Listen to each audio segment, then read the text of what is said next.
10ஆம் வகுப்பு மாணவர்களே வணக்கம்ப்பா. கணக்கு அலகு 1 உறவுகளும் சார்புகளும்ல பயிற்சி 1.5 உள்ள 1ஆம் சம் பார்ப்போம்ப்பா.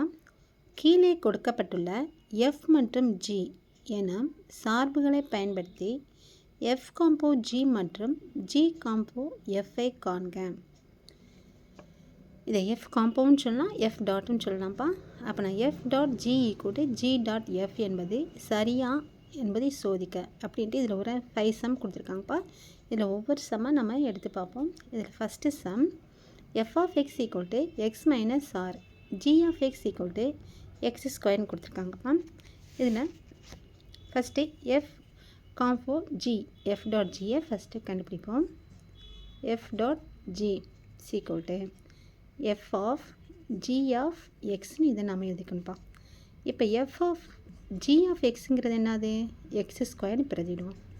அதுக்கடுத்து f ஆஃப் எக்ஸ் ஸ்கொயர்டு அப்படி இருக்குது. இங்கே f ஆஃப் எக்ஸ்னால் இங்கே f ஆஃப் எக்ஸ் ஃபங்க்ஷன் பாருங்கள், எக்ஸ் மைனஸ் ஆர் இருக்கா, எக்ஸுக்கு பதிலாக எக்ஸ் இருக்குது. அதே போல் இங்கே எக்ஸ் ஸ்கொயர்டு இருந்துச்சுன்னா எக்ஸுக்கு பதிலாக நம்ம எக்ஸ் ஸ்கொயர்டு பிரதிடணும். அப்படி இது எக்ஸ் ஸ்கொயர்டு மைனஸ் ஆறு, இது f டாட் g, இது ஒன்றுன்னு வச்சுக்கோங்க. அடுத்து இரண்டாவது g டாட் f கண்டுபிடிப்போம். இது g dot f of X. அப்போ நான் g ஆஃப் f ஆஃப் எக்ஸுங்கிறது என்ன இருக்குது, எக்ஸ் மைனஸ் ஆறு. f ஆஃப் எக்ஸுக்கு பதிலாக நம்ம எக்ஸ் மைனஸ் ஆறு போடுறோம். இப்போ பாருங்கள், g ஆஃப் எக்ஸ் மாடலில் இருக்காமா, அதே மாதிரி இருக்கா. அப்போ நான் இங்கே எக்ஸுக்கு பதிலாக எக்ஸ் ஸ்கொயர் வந்திருக்கு. அப்புறம் நான் இந்த ப்ராக்கெட்டில் என்ன இருக்கோ அதை அப்படியே எக்ஸில் நம்ம பிரதிடப்போம். எக்ஸ் மைனஸ் ஆறு அடுக்கில் 2 இருக்கிறது அது அப்படியே வந்துடும்ப்பா. இது இரண்டாவது சமன்பாடு. இப்போ 1 2 நமக்கு சமமாக இருக்கான்னு பார்த்தா இல்லை. இது ஃபோல் ஸ்கொயர்னு இருக்காமா, இங்கே எக்ஸ் ஸ்கொயர் இருக்குது, இங்கே எக்ஸ் இருக்குது. அப்போனா 1 not equal to 2. F combo ஜியும் ஜி காம்போ எஃப்பும் நமக்கு சமம் இல்லை. அடுத்து ரெண்டாம் கணக்குப்பா. ரெண்டாம் கணக்கு f of x equal to 2/xன்னு கொடுத்துருக்காங்க. G of x equal to 2x square minus 1. இதில் நம்ம first f combo g f dot g f of g of x கண்டுபிடிப்போம்ப்பா. F of g of X என்ன கொடுத்துருக்காங்க, 2x ஸ்கொயர்ட் மைனஸ் 1. சரியா.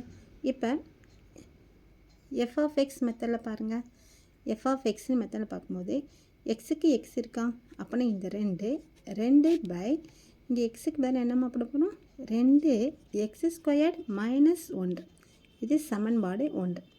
அதுக்கடுத்து நமக்கு ஜி டாட் எஃப் பார்க்கும்போது G of F of X, G of F of X என்ன இருக்குது, 2/x. சரியாடா. இப்போ பாருங்கள், ஜி ஆஃப் எக்ஸ் மாடல் இருக்கா. அப்போ இங்கே கண்டிஷன் பாருங்கள், ஜி ஆஃப் எக்ஸு, இங்கே எக்ஸுக்கு பதிலாக எக்ஸ் இருக்குது.